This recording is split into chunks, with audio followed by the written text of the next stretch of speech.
Hello friends, Radhe Krishna. Welcome to Shyam Diwani ji. तो दोस्तों, कार्तिक महीने का जो 12वां अध्याय है वो सुनाने वाली हूँ मैं आप लोगों को, तो ध्यानपूर्वक सुनिए। सुख भोगे जो कथा सुने सहित विश्वास, 12वां अध्याय लिखे कमलिए दास। नारद जी ने कहा, तब इंद्रादिकी देवता वहां से भय कंपित होकर भागते भागते बैकुंठ में विष्णु जी के पास पहुंचे। देवताओं ने अपनी रक्षा के लिए उनकी स्तुति की। देवताओं की उस दीन वाणी को सुनकर करुणा सागर भगवान विष्णु ने उनसे कहा कि हे देवताओं, तुम भय को त्याग दो। मैं युद्ध में शीघ्र ही जलंधर को देखूंगा। ऐसा कहते ही भगवान गरुड़ पर जा बैठे। तब सुनंदर तन्या लक्ष्मी जी ने कहा कि हे नाथ, यदि मैं सर्वदा आपकी प्रिया और भक्त हूँ तो मेरा भाई आप द्वारा युद्ध में नहीं मारा जाना चाहिए। इस पर विष्णु जी ने कहा, अच्छा, यदि तुम्हारी ऐसी ही प्रीति है तो मैं उसे अपने हाथों से नहीं मारूंगा, परंतु युद्ध में अवश्य जाऊंगा, क्योंकि देवताओं ने मेरी बड़ी स्तुति की है। ऐसा कह भगवान विष्णु युद्ध के उस स्थान में जा पहुंचे जहां जलंधर विद्यमान थे। जलंधर और विष्णु का घोर युद्ध हुआ। विष्णु के तेज से कंपित देवता सिंहनाद करने लगे। फिर तो अरुण के अनुज गरुड़ के पंखों की प्रबल वायु से पीड़ित हो दैत्य इस प्रकार घूमने लगे जैसे आंधी से बादल आकाश में घूमते हैं।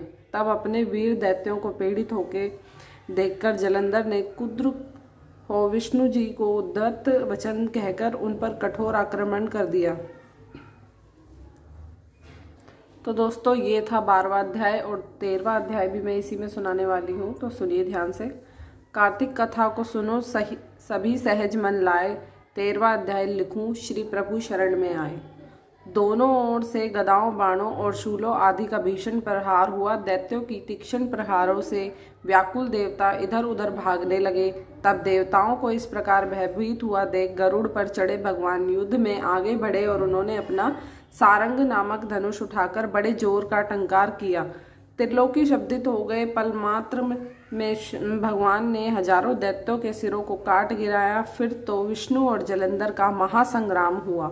बाणों से आकाश भर गया। लोग आश्चर्य करने लगे। भगवान विष्णु ने बाणों के वेग से उस दैत्य की ध्वजा और छत्र और धनुष बाण काट डाले।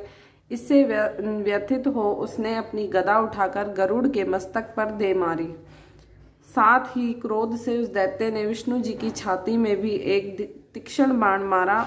इसके उत्तर में विष्णु जी ने उसकी गदा काट दी और अपने सारंग धनुष पर बाण चढ़ाकर उसको बिंदना आरंभ किया।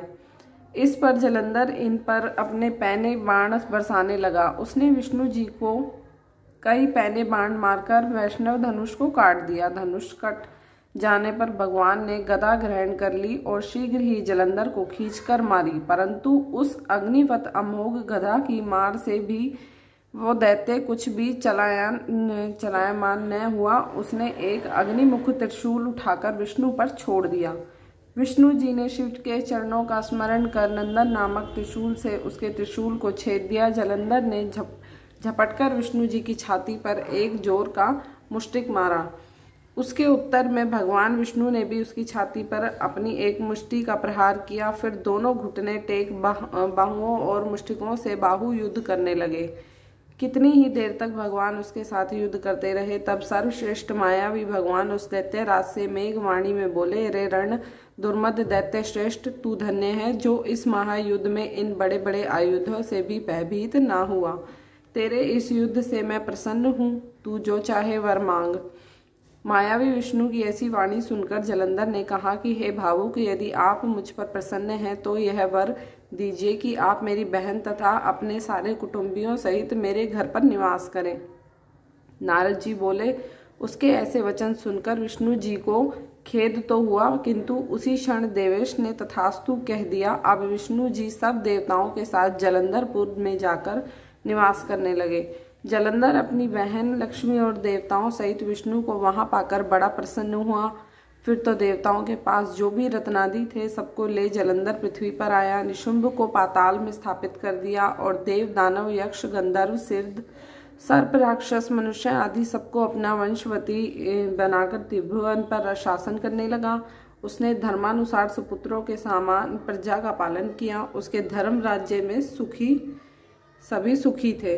तो दोस्तों ये था 13वां अध्याय। मैंने आपको दोनों अध्याय इसी वीडियो में सुना दिए। तो वीडियो अगर पसंद आए तो प्लीज़ लाइक शेयर करना नहीं भूलें और चैनल को सब्सक्राइब करना देना। मिलते हैं अपनी नेक्स्ट वीडियो में, तब तक के लिए नमस्कार, राधे कृष्णा।